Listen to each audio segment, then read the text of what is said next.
Good morning.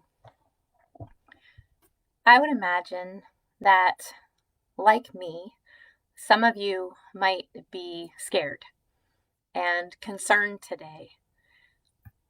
Some of you might be wondering what's going to happen. I'm wondering that too. Some of you might be nervous. I am too. And so I wanted to pop on here and share something that happened.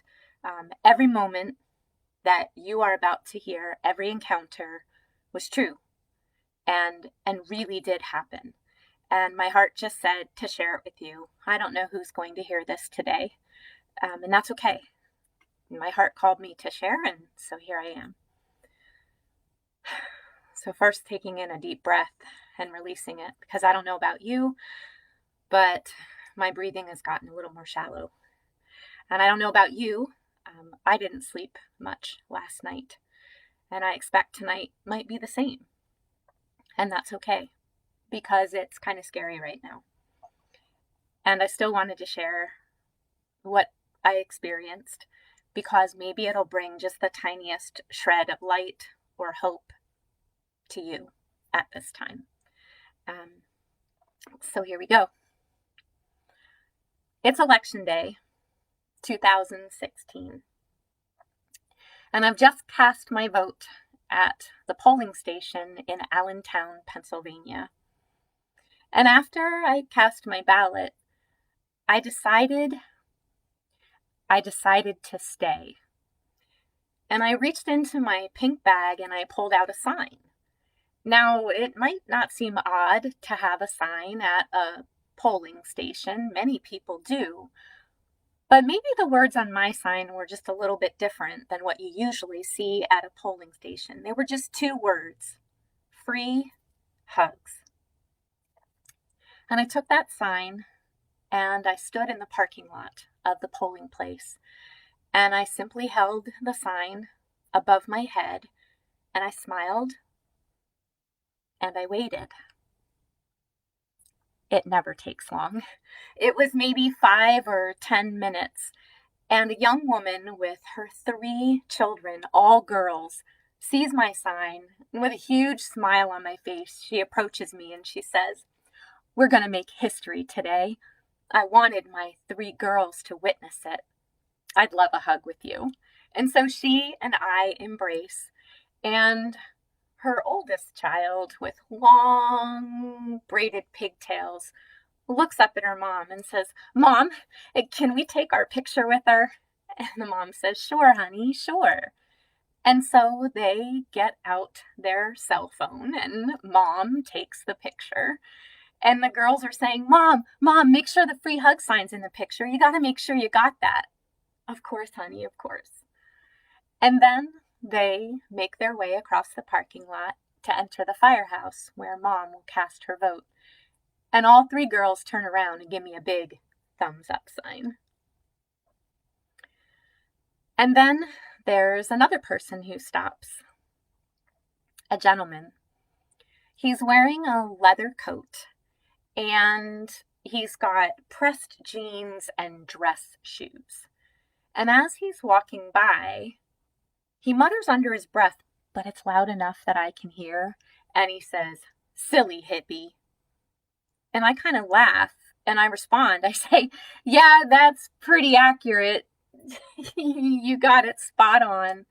And he doesn't say anything else, but he also smiles and continues walking across the parking lot to the polling place.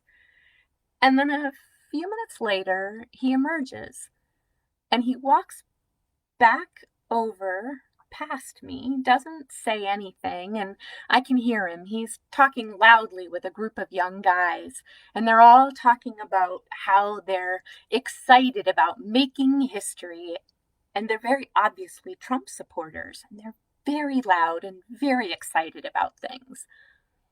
And I just stand. I don't say anything. I listen. I hold my free hug sign over my head. And then a little while later, this woman approaches. Now, first, I should tell you what I'm wearing. It's my typical Tuesday outfit, my pink Free Hugs t-shirt, which I'm wearing right now. And I've got on my very loud, bright jacket. It's got pink, lime green, turquoise, black and white flowers. I've got it paired with black leggings, and then my power shoes, which are pink unicorn Mary Janes. Well, this woman approaches, and she is exquisitely dressed from head to toe in designer labels. She's got a Gucci bag in her very well manicured hand, her blonde hair pulled up into a French twist. And she sort of eyes me up and down, and she sort of sizes me up. And there's a little wry smile on her face, and she steps closer to me, and she says, I have a feeling we're voting for two very different people today, but I like your sign and I like your style. I like this idea. Come on, let's hug. And she gestures to me. And so I step and she and I embrace. And then when she lets go, I let go. And she says, I'm wondering, are you planning on sharing hugs tomorrow? Post-election, because whatever happens, at least half of the country is going to be sad. They're going to need your hugs perhaps even more than today. And I smile and say, honestly, I hadn't thought that far ahead. I only knew that today I wanted to share some hugs. And she smiles and walks across the parking lot and gets in line. And so it goes, hour after hour, sharing hugs with people on both sides. And then I see her. She's an older woman. She's got silver white hair. She's wearing a turquoise poncho and her blue eyes just sparkle. And she comes up with a huge smile on her face and she says, oh my goodness, a hug? I would absolutely love a hug. You know what? I'm 83 years old and I have never missed an election. Not one. And I'm excited to make history today. And she and I hug, and then she pulls out her cell phone to take a selfie. And smiling, she goes over and stands in line as well. For 3 hours, sharing hugs, smiling, listening, with people on both sides. Both sides equally excited about the potential to make history. And then I see him.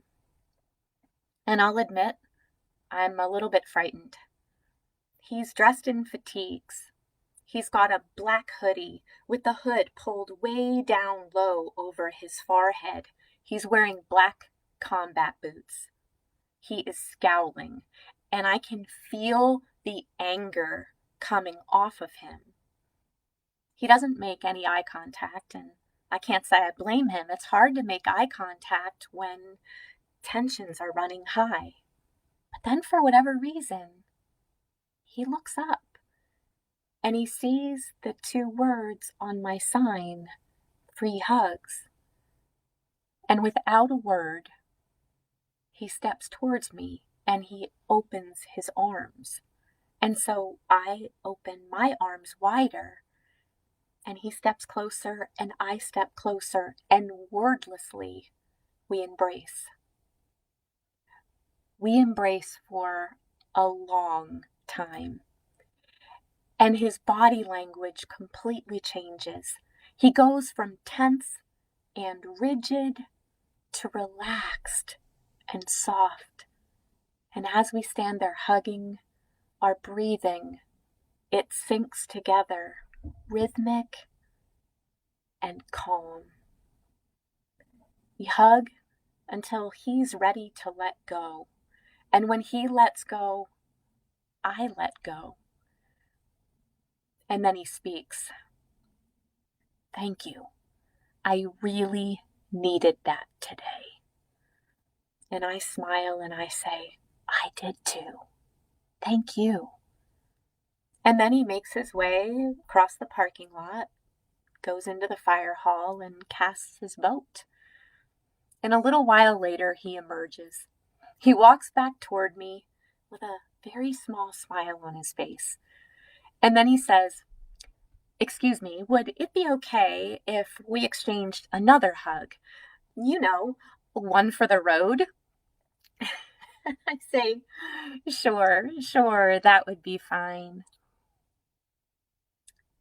And that gentleman in the leather coat, the man who'd been chatting loudly with the young men about their excitement about Donald Trump, he's witnessed hug after hug.